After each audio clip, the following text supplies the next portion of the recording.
Patik talaga isip ko. Grabe yung sa inyo. Kilala ko naman yung sarili ko na sobrang labag sa loob ko na sabihin yun. Yung mga sinabi ko kay Fiang. Hindi man totoo. Alam mo yun, di totoo. Sarap battle. Yung sa round ni Jazz, lamang si Jazz dun. Yung rebat kasi ni, wala na rin sa sulat yun. Bakit sa akin lang yung personalan, putik? Lunahan kasi ako eh. It's okay. Hindi naman totoo. You know it. Kung ano-ano tuloy lumabas sa bibig ko. It's okay. Kasi mas pinapalagang mo yung pagkakaibigan natin kaysa sa... Oo, sa isip ko, aba, sinabihan ako ni Bensoy na kailangan ka matigas at adjust pag mong isipin yun. Tapos sinabi ni Bensoy, kita ko mukha. Maganda yung ganun. Akala ko kasi babaliin mo yun. Kuwari, ganito ganyan. Ayoko nang dinadamay. All their banners were actually quite personal. Lahat ka mo. Oo, kasi gutom nga sila manalo. Magdamdam ba? Alam kong... Wala ka ng kasalanan ko, guys. Wala kang kasalanan dun, baliw. Balagbag siya, ha? What do you think? Ate Jess, are you emotional outside ka? Yeah. I feel like kanina, she was so quiet.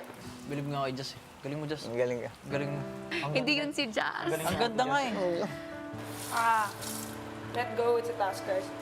No. Sabi ko kanina sa labas, whoever disrespect him will never gain my respect. Sorry.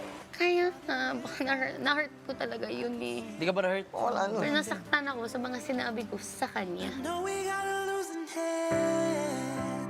Yun nga, kilala ko sarili ko. Pag sinaktan ako ng ibang tao, eventually, it will pass. Hindi ko yun dadalhin. I'll leave it.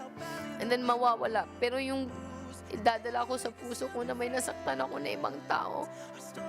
Alam ko sa sarili ko, kuya, na hindi siya mawawala.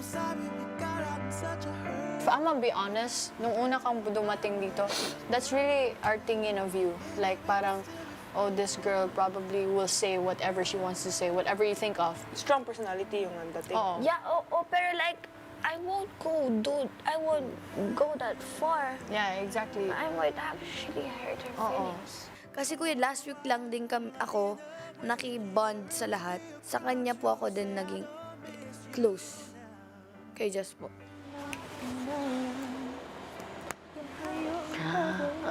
Parang tanga. Ramdam na Filipino yung buko. Ano lang po, kuya. Siguro, konting time pa po. Gano'n naman po talaga, kuya, pag magkaibigan.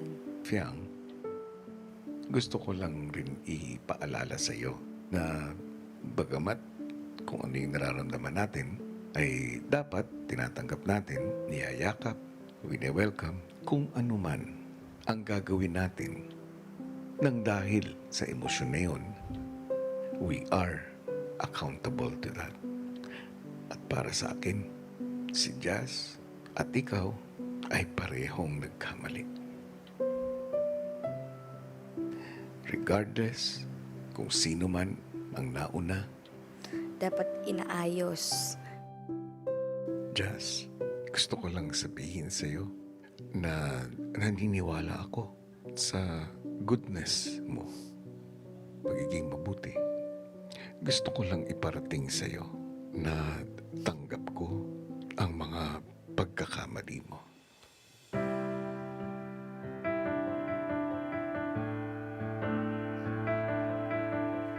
Wala namang perpekto, pero alam mo na yung mga salitang nabitawan mo ay siyang nakasakit. Alam ko rin na ikaw rin ay nasaktan. Hinihiling ko at umaasa ako na anuman ang mangyari, sana magkaayos kayo. At gusto ko ring tandaan mo na ang power of words ay malakas.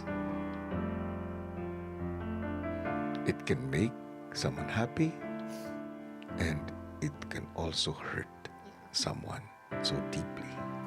Huwag mo nang sisihin ang sarili mo, Jazz. You have to learn to forgive yourself. Be the ate that you yourself need. I know we got a losing hand, but I want you to understand. think it's the first step that I need to do to forgive myself for all the things that I have done, especially to other people. Maybe we could still be friends. The story doesn't have to end. I'm sorry we got out in such a hurry. We went to the bottom, but it was worth it. Maybe we could still be friends.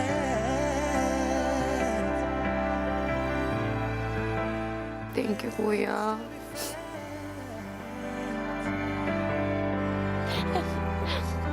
Maybe we could still be friends.